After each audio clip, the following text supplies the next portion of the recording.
आमे वर्तमान से एनकाउंटर स्थल रे अछु जहाँ बेलपाड़ थाना अंचल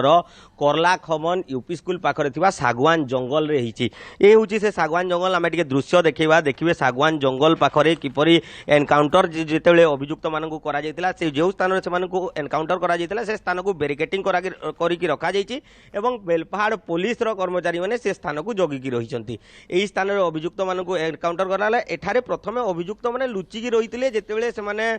सेठू घटनास्थल फेरार होते ये आसिक लुचिकी रही एठारे लुचिले पुलिस विश्वस्त सूत्रु खबर पाइला और जिते से धरवाई आसला से मैंने पुलिस उपरकू प्रथमे गुली चालना करते पुलिस उपरकू जिते गुली चालना करते पुलिस पलटा जवाब रे गुली चालना करथिला 4 राउंड फायर करथिला पुलिस जहाँ सूचना मिलूँ से आहत होते अभियुक्त मैंने जो अभियुक्त रही मुख्य अभियुक्त चांद बंछोर और सुनील महानंद से मैंने आहत होगापर पुलिस सीधा सड़क भाव में लखनपुर गोष्ठी चिकित्सालय को नहीं सेठारू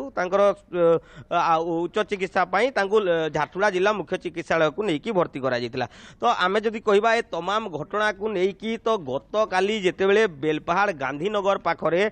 गोटे कार दुर्घटना होता ये अभियुक्त माने एवं तांकर संपर्क माने 3 जण जाउथिले गोटे कार रे माने बेलपाहाड़ रु फेरुथिले बुर्ला को एवं जेतेबेले जो अछंती राहुल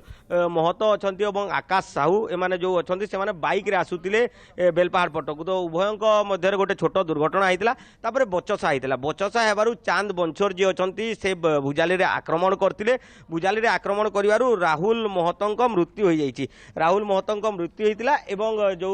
आकाश जो अछंती साहू से गुरुतर भाव में आहत होइतिले तांको छाती रे आघात लागितिला तांको 14टा स्टिच पड़िदिवा जहाँ सूचना मिलुछि तो आमे जदि कहबा एई घटना रे पुलिस गुरुत्व देकी झारसुगुड़ा एसपी आस्तिले बयान और एसडीपीओ आस्तिले झारसुगुड़ा एसडीपीओ आस्तिले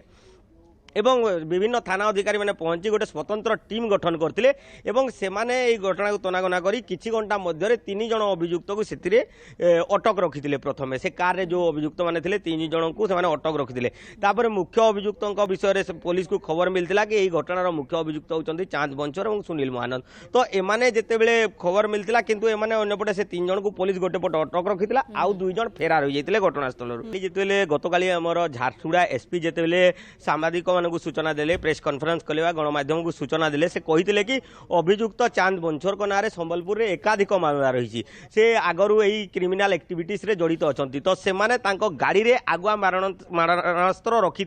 एटा से मारिबा उद्देश्य रखी नथिले से रखी एमती रखिकी बुलंती कहीकि झारसुगुड़ा एसपी सूचना देइछन्ती आ जेतेबेले एमानकर गाड़ी धक्का हैला तापर उभय पाटितुंड कले गंडगोल हैला से समय रे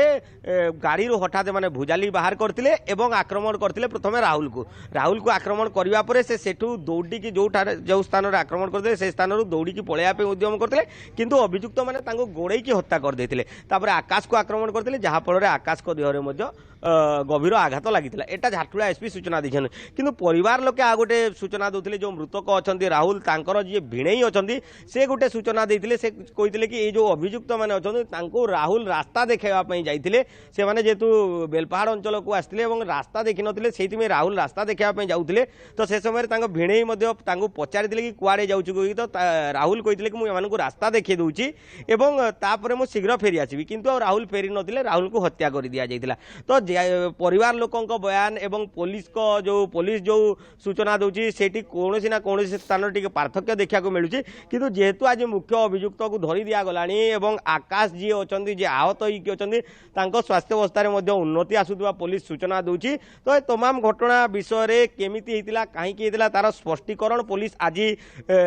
देव बोली पुलिस पक्षर आज सूचना दिया जिवो बोली जଣା पड़ी तो आमे जदि कहबा वर्तमान घटना जदि कहबा एई जो करला कमन पाखरे जो सागवान बगीचा रही ए बगीचा पाखरे जेतेबेले एनकाउंटर करा जाइतिला आपण देखुथिबे एटा घटना स्थलर चित्र किपरि बैरिकेटिंग करिकि पुलिस एपर्यंत रखी पुलिस कर्मचारी माने घटनास्थल को जगिकी रही साइंटिफिक टीम एठा को आसबार गोटे सूचना रोचे साइंटिफिक टीम आसिक किसी तनाघना करें किंतु पुलिस भुजाली माड़ पर बेलपाहाड़ गोटे प्रकार अशांत हो पड़ा।